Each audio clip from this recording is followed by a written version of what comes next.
1995, l'homme d'affaires Amogo Belinga créait le journal L'Anecdote et quelques années plus tard, il mettait sur pied une radio dénommée Satellite FM. Et au courant de l'année 2010, la chaîne de télévision Vision 4 verra le jour. Tous ces moyens, pour plusieurs sources assez discrètes, il les aura grâce à son rapprochement avec le garde des Sceaux, l'actuel ministre de la Justice du Cameroun, l'homme du littoral, le pur côtier, Laurent Esso. Dans le souci d'étendre davantage son business, il va mettre à nouveau sur pied une autre structure, cette fois-ci qui fera dans les finances, Vision Finance, une microfinance de deuxième catégorie.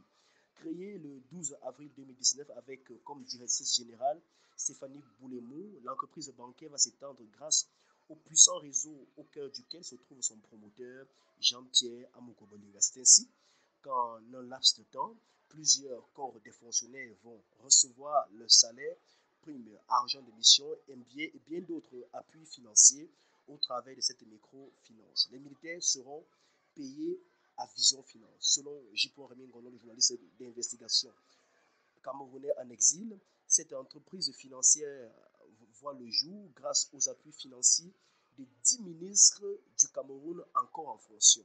Sans toutefois citer le nom, ce sont les moyens déployés et la puissance du réseau qu'ils ont réussi à créer qui maintient le cartel Amogo Belinga en place. Curieusement, plus d'une semaine après la découverte du corps lacéré de Martinez Ogo à Ebogo 3, dans la petite localité de Soa, dans la région du centre Cameroun, le dimanche 22 janvier 2023, alors que tout semble aller pour le mieux dans les entreprises d'Amogo Belinga, le 6 février 2022, aux environs de 5h30, le patron très rassurant de Vision 4 est interpellé par les éléments de la commission mixte police et gendarmerie mise sur pied par le chef de l'État, Paul Biya, pour voir plus clair dans l'assassinat macabre de Martinez Ogo.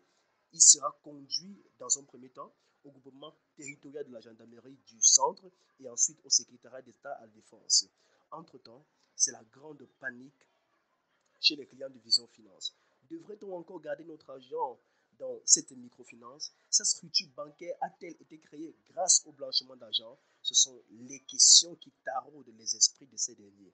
C'est ainsi que sans céder à d'autres questionnements, certains souscripteurs de Vision Finance décident de vider leur compte au vu de cette panique bien avant l'interpellation du supposé mania des médias camerounais.